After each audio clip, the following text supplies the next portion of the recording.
네, 오늘 주신 말씀은 마태복음 5장 21절에서 26절 말씀입니다. 옛사람들에게 말하기를 살인하지 말아라. 누구든지 살인하는 사람은 재판을 받아야 할 것이다. 한 것을 너희는 들었다. 그러나 나는 너희에게 말한다. 자기 형제나 자매에게 성내는 사람은 누구나 심판을 받는다. 자기 형제나 자매에게 얼간이라고 말하는 사람은 누구나 공의회에 불려갈 것이요. 또 바보라고 말하는 사람은 지옥 불 속에 던져질 것이다. 그러므로 내가 제단에 제물을 드리려고 하다가 내 형제나 자매가 내게 어떤 원한을 품고 있다는 생각이 나거든. 너는 그 제물을 제단 앞에 놓아두고 먼저 가서 내 형제나 자매와 화해하여라. 그런 다음에 돌아와서 제물을 드려라.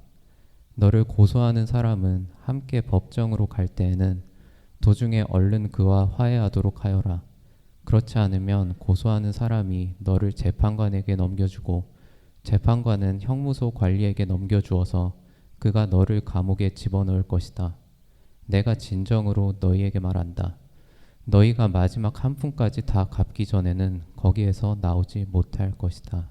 아멘. 아멘. 네, 우리가 함께 기도하고 또 서로에게 힘을 주는 것이 얼마나 귀한 또 복된 일인지 우리 모두 다가 함께 경험하면 좋을 것 같습니다.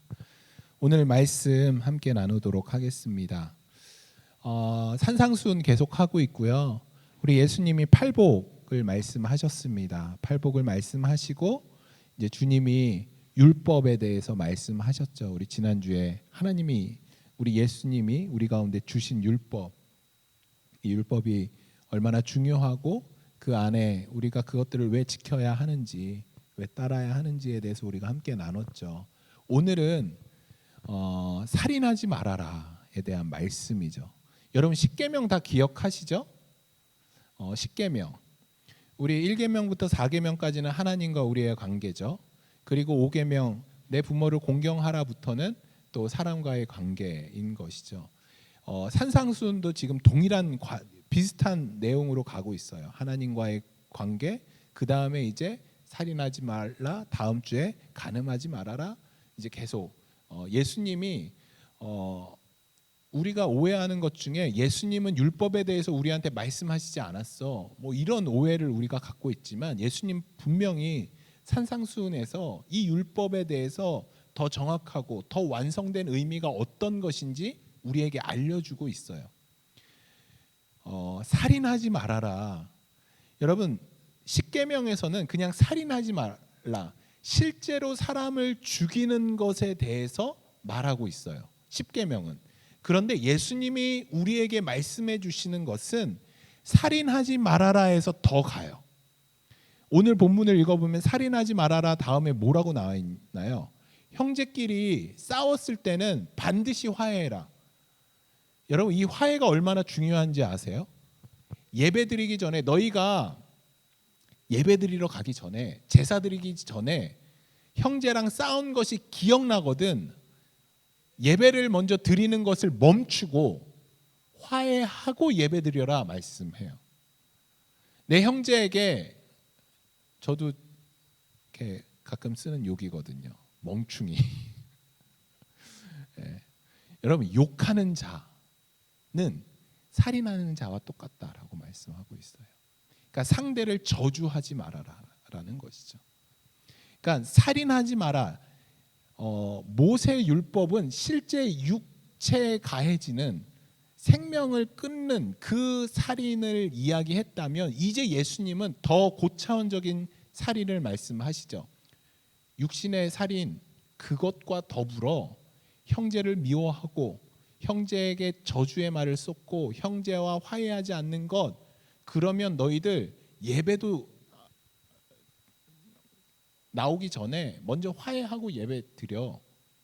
여러분 유대인들은 실제로 이 약속을 지키고 있어요. 지금도 대속죄일 전에 어떤 기간이 있냐면 화해의 기간이 있어요.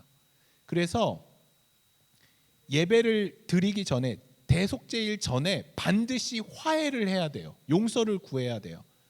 그래서 그 기간을 화해의 기간이라고 해요. 3주, 2주간 지속되거든요. 이 2주 안에는 화해해야 돼요. 그래서 내가 잘못한 사람한테 제가 이제 선미자매한테 잘못을 했어요. 그러면 이제 가는 거죠. 선미자매 때 그 기간. 그럼 선미자매는 어떤 마음을 품고 있을까요? 아, 저 사람 분명히 이상민 목사 분명히 이 시간에 이제 나한테 화해할 건데 나에게 오겠지. 그러면서 서로 마음이 누그러져 있는 거예요. 그래서 용서 구하는 거죠. 그런데 화해를 안 받아준다. 그러면 저는 예배 드릴 수 없어요. 하나님 앞에 용서받지 못해요. 그러니까 유대인의 사상은. 그러니까 사람에게 용서받지 못하면 하나님도 용서해 주지 않는다라는 사상을 갖고 있어요. 그래서 반드시 화해를 해야 돼요. 오늘 주님이 그런 말씀하시는 거예요. 너희들 화해하기 전에는 예배 드리는 거 그거 큰 의미가 없어. 반드시 화해하고 와. 예수님이 살인하지 말아라. 형제와 화해해라. 저주하지 말아라. 이게 살인하지 말아와 무슨 관련이 있나? 제가 이 오늘 본문을 딱 봤을 때 가장 먼저 떠오르는 사건이 있었어요. 창세기에 나타난 사건인데 바로 가인과 아벨 사건이에요. 여러분, 아담과 하와가 가인과 아벨을 낳죠. 그리고 가인은 성경에서 뭐라고 얘기하냐면 농사짓는 사람이다. 그리고 아벨은 양을 치는 사람이다라고 기록하고 있어요. 가인은 땅의 소산물로 하나님 앞에 제사를 드렸고요. 양은 첫 새끼와 그에 나오는 기름으로 하나님 앞에 예배를 드렸어요. 제사를 드렸어요. 그런데 문제는 이 가인은 아마도 내가 하나님 앞에 제사 드리면 반드시 하나님은 내 제사를 받으실 거야라고 생각했나 봐요. 하나님은 내 제사 당연히 받으시지. 그런데 문제는 하나님이 이 제사를 받지 않았어요. 그 이유가 성경에는 나오지 않아요. 근데 제가 창세기 강의하면서 이런 이유 때문에 아마도 하나님이 가인의 제사를 받지 않았을 것이다라고 여러분과 함께 나눈 적이 있죠. 하여튼 하나님이 가인의 제사를 받지 않으셨어요. 원어로 보면 하나님은 가인의 제물을 거들떠도 보지 않았다라고 기록하고 있어요. 여러분, 하나님이 가인의 제사를 받지 않자, 거들떠도 보지 않자 가인 안에 화가 치밀었어요. 분노가 차기 시작했어요. 여러분, 성경에서 가인의 얼굴 빛이 달라졌다라고 해요. 그러니까 얼굴이 싹 바뀐 거예요. 너무 화가 나서, 그 분노가 차서. 분노 중에 있는 이 가인에게 하나님이 말씀하세요. 창세기 4장 6절에서 7절. 주님께서 가인에게 말씀하셨습니다. 어찌하여 내가 화를 내느냐? 얼굴빛이 달라지는 까닭이 무엇이냐? 내가 올바른 일을 하였다면 어찌하여 얼굴빛이 달라지느냐? 내가 올바르지 못한 일을 하였으니 죄가 너의 문에 도사리고 앉아서 너를 지배하려고 한다. 너는 그 죄를 잘 다스려야 한다. 여러분, 분노에 휩싸인 가인에게 하나님이 말씀하시는 거예요. 그런데 문제는 여러분, 분노 중에 있는 가인에게 하나님이 찾아와서 야, 너 왜 이렇게 화가 났냐? 너 그거 화내지 마. 그 분노 좀 가라앉혀. 왜 이렇게 화를 냈어? 하나님이 이렇게 말씀하시는데 가인이 그 하나님의 말씀을 듣지 못해요. 성경은 하나님이 말씀했잖아요. 그런데 바로 다음 절 8절에서 어떤 일이 벌어지냐면 가인이 아우 아벨에게 말하였다. 우리 들로 나가자. 그들이 들에 있을 때 가인이 그의 아우 아벨을 쳐 죽였다. 여러분, 하나님이 가인에게 다가와서 가인아, 너 왜 이렇게 화냈냐? 너 왜 이렇게 분노에 휩싸였냐라고 이야기하는데 거기에 가인이 반응해서 하나님, 저 왜 내 제사 안 받았어요? 너무 화가 나요. 하나님 앞에 이 자신의 분노를 올려드리면 되는데 가인이 하나님의 말씀에 반응하지 않아요. 하나님의 말씀을 듣지 못해요. 그리고 그 분노로 인해 아벨을 어떻게 하냐면 죽이게 돼요. 여러분, 제가 예전에 하나님을 오해했던 게 뭐냐면 나에게 분노가 있을 때, 나에게 죄가 있을 때, 악한 마음을 품었을 때는 하나님이 나에게 말씀하시지 않는다라고 생각했어요. 내가 죄 가운데 있을 때, 내가 나쁜 생각을 할 때는 하나님은 거룩하신 분이니까 나에게 멀리 떨어져 계시겠지, 나와 상관없는 곳에 계시겠지라고 생각을 했어요. 그런데 오늘 이 창세기 말씀을 보니까 그렇지 않아요. 오히려 하나님은 내가 분노의 자리에 있을 때, 내가 죄의 자리에 있을 때 더욱더 나에게 오셔서 말씀하세요. 야, 거기로 가면 안 돼. 야, 너 그 분노에 휩싸이면 안 돼. 그런데 문제는 무엇이냐면 우리가 그 말씀을 듣지 않는 거죠. 듣지 않는 거예요. 하나님의 음성을 듣지 못하는 것. 거기에서 문제가 시작된다라는 것이죠. 가인이 분노의 마음을 품었을 때 하나님은 가인에게 찾아오셨어요. 그리고 가인이 왜 화를 내고 있는지, 왜 아벨에게 분노를 하고 있는지 물으셨어요. 만약 가인이 하나님 음성에 귀를 기울이고 그 음성에 반응했다면 아마도 아벨을 죽이지 않았겠죠. 그런데 그 하나님의 음성을 가인은 듣지 못했습니다. 여러분, 분노가 하나님을 보지 못하게 눈과 귀를 막아버린 거예요. 이렇게 분노가 무섭습니다. 여러분 안에 있는 그 분노가 하나님을 보지 못하게 해요. 여러분의 안에 있는 그 원망, 그 분노가 하나님의 음성을 듣지 못하게 해요. 여러분, 예수님은 하나님이시죠. 예수님은 하나님이십니다. 예수님이 하늘의 모든 영광을 버리고 이 땅 가운데 오셨어요. 왜냐하면 예수님은 하나님이시고 하나님은 그의 백성을 사랑하셨기 때문이에요. 여러분, 그 사랑으로 하나님이신 예수님이 피조물인 인간과 동고동락을 했어요. 동고동락을 했어요. 그리고 그들에게 하나님의 나라가 무엇인지, 하나님의 백성이 누구인지에 대해서 알려주셨어요. 예수님은 죄인을 구원하러 이 땅에 오신 것이죠. 예수님이 예루살렘 성에 입성하실 때 눈물을 흘리셨어요. 왜냐하면 이스라엘 백성이 예수님이 들어가시는데 예수님을 찬양해요. 그런데 그들이 왜 예수님을 찬양하는지, 그들이 왜 이 땅 가운데 예수님이 오셨는지를 알지 못했기 때문에 예수님이 입성하시기 전에 눈물을 흘리셨죠. 예수님이 입성하시자 수많은 사람들이 예수님을 향해 환호하기 시작해요. 호산나 다윗의 자손이요, 메시아요. 예수님을 정말로 그 자신의 옷들을 펴서 예수님이 낙이 타고 들어오시는 모든 길을 종려나무가지로 흔들면서 예수님을 반겨요. 그런데 여러분, 몇 년이 지난 것도 아니에요. 불과 며칠 사이에 그렇게 예수님을 찬양하던 이 이스라엘 백성 유대인들이 어떻게 바뀌게 되냐면 예수님을 죽여라로 바뀌어요. 여러분, 유월절에는 죄인 하나를 풀어주는 관례가 있었어요. 그러니까 예수님을 심판한 재판관이었던 이 빌라도가 예수님을 아무리 뜯어봐도 죄가 없어요.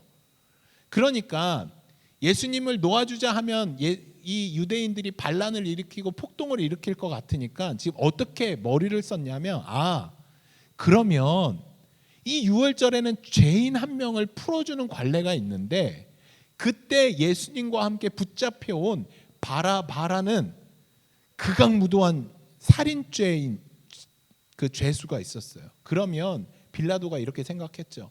저 바라바와 예수님 둘 중에 한 명을 놓아주자 하면 당연히 예수님을 놓아주자 하겠지. 그러면 그냥 예수님 풀어주면 되겠다, 이런 생각을 한 거예요. 그래서 유대인들한테 물어본 거예요. 너희들 절기, 이 유월절 절기에 죄수 한 명을 풀어주는 관례가 있는데 지금 여기 바라바라는 이 죄수가 있고 예수라는 죄수가 있는데 너희들 누구 풀어주면 되겠냐? 여러분, 당연히 예수님이라고 외쳐야 되지 않아요? 예수님이랑 어떻게 그 살인죄를 저지른 이 극악무도한 놈이랑 비교할 수 있어요?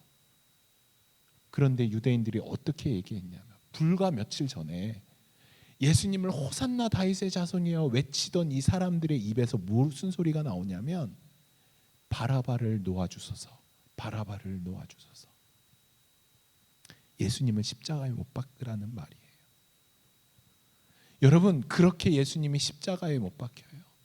그 유대인들과 로마 사람들이 예수님을 채찍질해요.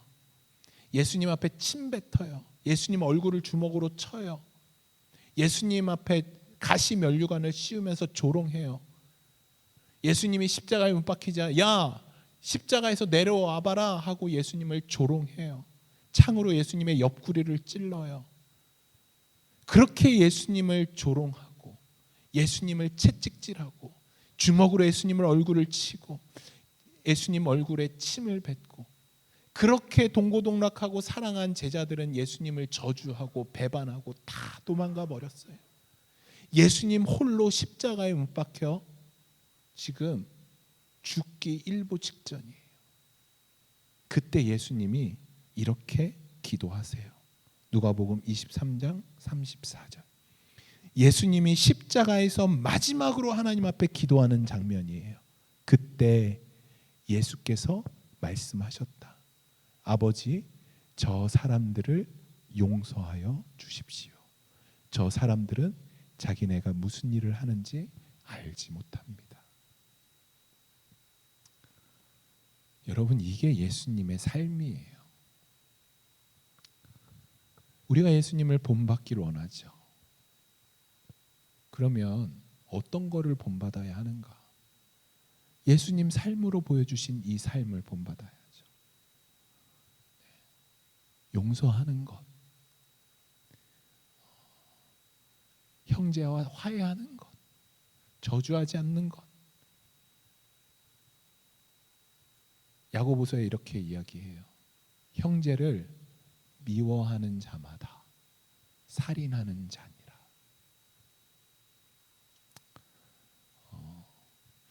여러분, 예수님처럼 사신 분이 계실까요? 여러분이 아는 사람 중에 예수님처럼 이렇게 용서의 삶을 실천하며 사신 분이 계셔요? 계셔요. 제가 오늘 그분을 여러분께 소개해 드리려고 해요. 예수님처럼 용서와 감사의 삶을 사신 분. 모든 기독교인들이 가장 존경하고 이분에 대한 영화도 나왔어요. 사랑의 원자폭탄. 이분의 딸이 책을 썼어요. 사랑의 원자폭탄. 제가 이 책을 읽고 그 책을 다 읽고 덮는 순간 무릎이 꿇어지더라고요. 너무 잘 아시죠? 손양원 목사님. 손양원 목사님. 오늘 이분의 삶을 소개해 드리려고 해요. 뭐 여러분 중에 아시는 분도 계시겠지만 다시 한번 우리가 이분의 삶을 통해서 용서가 무엇인지, 왜 그 용서가 우리의 삶에 필요한지에 대해서 여러분과 함께 나누려고 해요. 여러분, 손양원 목사님은 34살에 신학교에 들어가세요. 평양 신학교에 들어가세요. 여러분, 목사님이 처음으로 부임한 곳이 애양원이라는 곳이에요. 이 애양원이 뭐냐면 예전 말로는 그 한센병, 지금 말로는 한센병이라고 하죠. 예전에 나병이라고 이야기했죠. 한센병 환자들이 모여 사는 곳, 그 애안교회에 처음으로 들어가세요. 그 사진이 있는데 저 분이 송량원 목사님이세요. 그림으로 그려졌지만. 그리고 지금 뭐 하고 있냐면 실제로 송량원 목사님이 그 한센병 환자 발을 입으로 이렇게 빨고 이렇게 하면서 그분들을 치유하는데 이렇게 상처를 보듬어주고 이렇게 하셨대요. 목사님이 이 애양원에 부임하셔요. 그리고 이곳에서 이제 그러니까 어떻게 부임하셨냐면 처음에 목사님 대부분 그 한센병 환자들 들어가는데 가질 않죠. 옛날에 옮는다 그러잖아요. 그래서 소록도라고 거기에 예전에 모아둬서 지금도 소록도에서 그 한센병 분들이 거기 계시잖아요. 그런데 그 당시에 목사님이 그 애양원에 설교하러 갔는데 아무런 소독복도 없고 소독 마스크도 없이 그냥 가셔서 설교를 하셨대요. 그거에 인상 깊어서 그 애양원 분들이 손양호 목사님을 청빙하자고 이제 이야기한 거예요. 그래서 목사님이 애양원 교회에 들어가신 거죠. 목사님이 신사참배를 거부하셨어요. 그래서 신사참배 거부하면서 5년 동안 형무소에서 갇힌 그런 일들도 있었어요. 그런데 1948년도에 10월 19일 날 굉장히 비극적인 사건이 일어나요. 제주에 폭동이 일어났는데, 그러니까 6.25 사변 전이죠. 1948년이면 제주도에 폭동이 일어났는데 그 폭동을 이제 잡기 위해서 여수에 사람들이 이제 군인들이 집결을 해요. 그런데 이 군인 중에 어떤 사람들이 포함되어 있었냐면 공산주의 사상으로 물든 사람들이 그 안에 포함되어 있었던 거예요.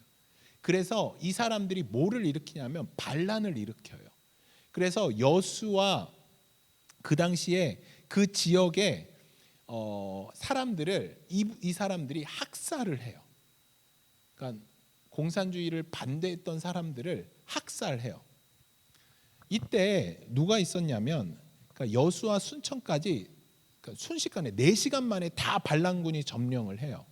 그러면서 이 사람들이 학교를 다 찾아가요.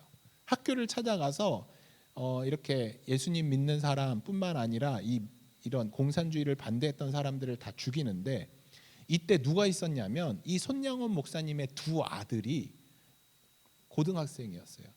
학교에 다니는데 이 학교에서 폭도들이 들어와서 예수님 믿는 항상 전도하고 다녔대요. 이 두 아들이 동인이와 이름이 동신인데 동인인데 이 두 아들이 항상 예수님을 전하고 다녔대요. 그러니까 이제 두 아들을 인민재판에 넘겨요. 그러니까 둘 다 죽이지 말아달라고 막 이렇게 얘기를 하는데 그걸 무시하고 이 동인과 동신 2명을 총살을 시켜요. 총살을. 근데 이 소식을 나흘 뒤에 손양원 목사님이 두 아들이 죽었다라는 소식을 듣게 돼요. 나흘 뒤에.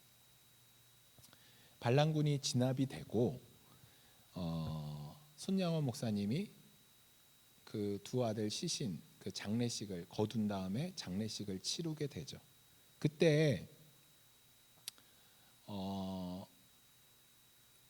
그 두 아들을 죽인 그 사람도 같이 잡히게 돼요. 그래서 그 아들을 죽인 사람 주범이 이제 재판에 넘겨져요. 그래서 무조건 사형인 거죠. 이제 그런 상황 가운데서 손양원 목사님이 장례식을 하면서 10가지 감사의 기도문을 말씀하셔요. 이게 너무 유명하거든요. 제가 읽어드릴게요. 목사님이 두 아들의 순교를 통해서 10가지 감사의 고백을 하거든요. 첫째, 나 같은 죄인의 혈통에서 순교의 자식들을 나오게 하셨으니 하나님께 감사합니다. 둘째, 허다한 많은 성도들 중에 어찌 이런 보배들을 주께서 하필 내게 주셨는지 그 점 또한 감사합니다. 세 번째, 3남 3녀 중에서 가장 아름다운 두 아들 장자와 차자를 바치게 된 나의 축복을 하나님께 감사합니다. 넷째, 한 아들의 순교도 귀하다 하거늘 하물며 두 아들의 순교라니요 하나님께 감사합니다. 다섯째, 예수 믿다가 누워 죽는 것도 큰 복이라 하거늘 하물며 전도하다가 총살 순교당함이라니요 감사합니다. 여섯째, 미국 유학 가려고 준비하던 내 아들 미국보다 더 좋은 천국 갔으니 내 마음 안심되어 하나님께 감사합니다. 일곱째, 나의 사랑하는 두 아들을 총살한 원수를 회개시켜 내 아들을 삼고자 하는 사랑의 마음을 주신 하나님께 감사합니다. 여덟째, 내 두 아들의 순교로 말미암아 무수한 천국의 아들들이 생길 것이 믿어지니 우리 하나님 아버지께 감사합니다. 아홉 번째, 이 같은 역경 중에서 이상 8가지 진리와 하나님의 사랑을 찾은 기쁜 마음, 여유 있는 믿음 주신 우리 주 예수 그리스도께 감사합니다. 끝으로 나에게 분수에 넘치는 과분한 큰 복을 내려주신 하나님께 모든 영광을 돌립니다. 여러분, 이게 10가지 감사예요. 목사님이 두 아들을 장례식을 하고 천국으로 보내고 두 아들을 죽인 그 원수, 총살한 원수를 찾아내요. 그리고 나서 이분을 아들 삼겠다라고 얘기해요. 양아들을 삼겠다. 그 내용이 사랑의 원자폭탄이라는 그 딸의 그 책에 기록되어 있어요. 여수순천 반란이 진압되고 그 손양원 목사님의 그 두 아들을 죽인 안재선이라는 사람을 찾아내요. 그리고 그 사람이 이제 총살 당할 것을 손양원 목사님이 막아서요. 안 된다, 죽이지 말아라. 그리고 계엄 사령관한테 이렇게 이야기해요. 나의 죽은 아들들은 결코 자기 때문에 친구가 죽는 것을 원치 않습니다. 그 애들은 친구의 죄 때문에 이미 죽었습니다. 만일 이 학생을 죽인다면 그것은 동인 동신 형제의 죽음을 값없이 만드는 것입니다. 이렇게 이야기해요. 그래서 손양원 목사님의 간청으로 이 학생이 석방돼요. 그리고 목사님이 이 안재선이라는 사람을 양자로 입양해요. 그리고 이 사람을 성경학교에 입학시키고 후에 이 사람이 전도사가 돼요. 여러분, 예수님처럼 하신 거 아닌가요? 여러분, 손양호 목사님이 어떻게 돌아가셨는 줄 아세요? 그 뒤에 6.25 전쟁이 일어나요. 사람들이 다 피난 가고 있는데 그 교회를 지켜요. 또 아픈 한센병 환자 같이 그들과 같이 교회에 남아 계세요. 북한군이 들어오고 예수님 믿는 사람들을 총으로 쏴 죽이죠. 그 가운데 목사님이 그걸 온 몸으로 막아내세요. 그리고 목사님한테 총을 겨눈 북한 군인에게 예수님에 대해서 예수님을 전하게 돼요. 목사님이. 그러니까 이 사람은 그런 말 하지 말라고 이 북한군이 그 손양원 목사님을 개머리판으로 너무 많이 때리게 돼요. 그러니까 얼굴이 완전 피죽이 되어 버렸대요. 그리고 나서 총으로 목사님을 죽여요. 자신을 죽이려 온 그 북한군에게 목사님은 예수님을 전해요. 나중에 목사님, 이게 이제 그 당시 교회 리더자들이고, 그 다음 보면 이게 그 애양원 교회예요. 그리고 나서 그 다음 장면 보면 저희가 목사님 시신이에요. 목사님 시신이고 목사님 가족들과 사모님 되시고 목사님 시신 앞에서 같이 사진을 찍은 거예요. 끝까지 복음을 전하다가 예수님의 사랑을 몸으로 보여주시고 하나님 나라에 가신 우리 손양훈 목사님이셔요.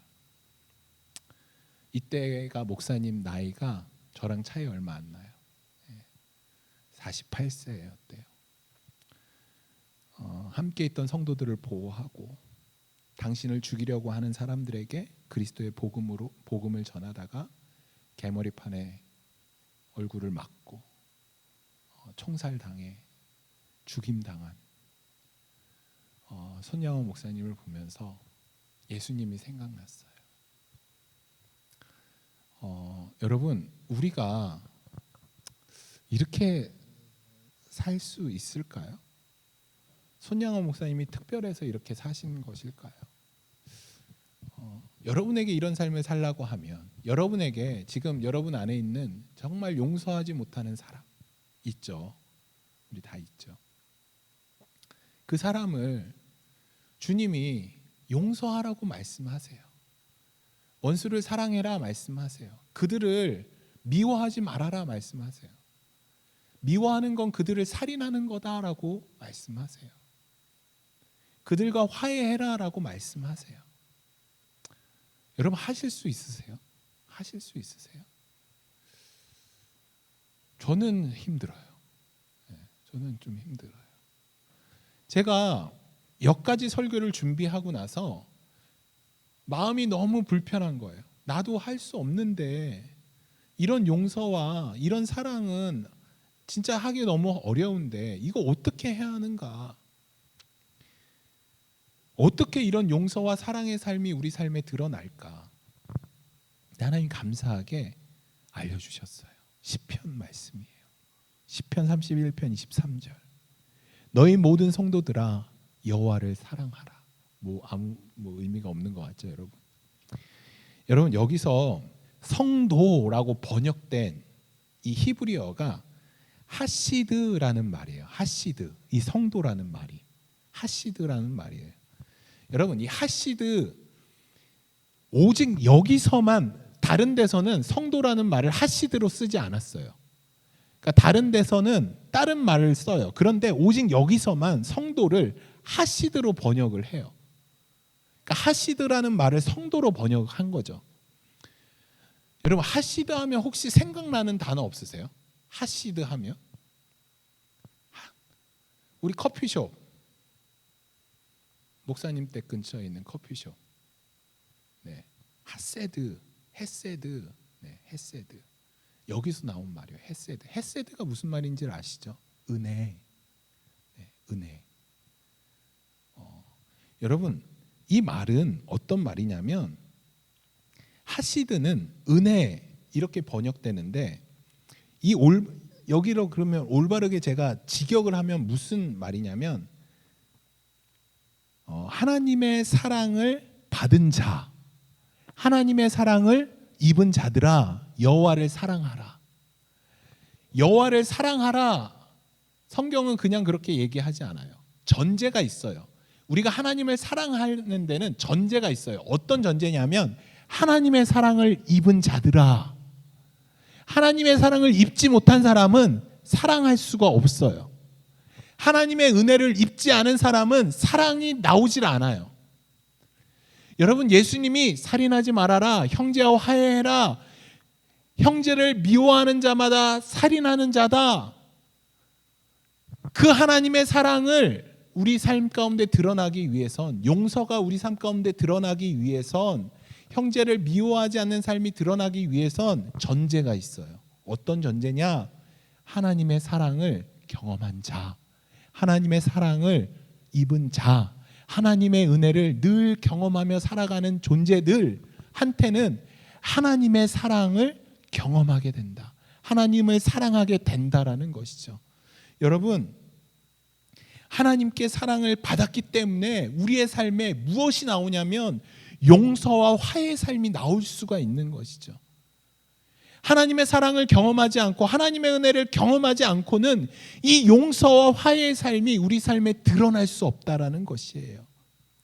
내가 용서해야지, 내가 저 원수 같은 사람을 사랑해야지 결단한다고 해서 이런 삶이 나오지 않아요. 여러분, 손양호 목사님이 그 두 동신과 동인을 죽인 그 원수 안재원이라는 그 사람을, 내가 저 사람을 양자 삼아야지, 사랑해야지, 어떻게 결단으로 그 사람을 양자 삼을 수 있어요? 그 사람을 아들 삼을 수 있어요? 절대 못해요. 그런데 이 손양원 목사님이 하나님의 그 깊은 은혜와 사랑을 경험하니까 자신의 두 아들도 죽인 사람을 양자 삼을 수 있는 거예요. 그 10가지 감사해서 이렇게 얘기하잖아요. 그런 마음을 허락해 주신 하나님께 감사합니다. 여러분, 우리가 어떻게 용서할 수 있느냐? 어떻게 화해할 수 있느냐? 어떻게 미워하지 않을 수 있느냐? 하나님의 은혜를 경험하면 돼요. 하나님의 은혜를 깊이 경험하면 경험할수록 그 원수 같은 그 사람이 불쌍해 보여요. 안타까워 보여요. 그리고 그 하나님의 사랑으로 그를 품을 수 있는 것이죠. 여러분, 용서와 화해는 예수님의 그 깊은 사랑을 경험한 사람에게 드러나게 됩니다. 오늘 이 시간 우리가 살인하지 말아라, 이 예수님의 이 명령에 어떻게 반응하시겠습니까? 나 살인하지 말아야지, 나 미워하지 말아야지, 이런 결단으로 우리가 이어지는 것이 아니라, 내가 더 하나님의 그 사랑, 예수님의 그 사랑을 더 체험하고 더 깊이 경험하고, 그래서 그 경험을 통해서 예수님의 그 사랑을 통해서 예수님의 그 은혜를 통해서 내 안에 사랑이 드러나는 것이죠. 화의 삶이 드러나는 것이죠. 내가 잘못한 사람에게 가서 용서 구할 수 있는 마음, 내가 미워하는 사람에게 가서 그를 품어줄 수 있는 마음, 그 넓은 마음이 우리 안에 경험되어지고 드러나게 되어지는 것입니다. 우리 이 시간 함께 기도하실까요? 여러분 함께 기도하실 때 주님, 나에게 주님을 더 깊이 깨닫고 주님을 더 깊이 경험하는 귀한 은혜가 있기를 소망합니다. 오늘 이 시간 주님께서 허락하신 그 은혜를 경험하기를 소망합니다. 그래서 예수 그리스도의 그 놀라운 사랑이 내 삶을 통해 드러날 수 있도록 하나님 인도하여 주시고 붙들어 주시옵소서. 우리 함께 우리의 입술을 열어 함께 기도하며 나가도록 하겠습니다. 기도하겠습니다. 주님,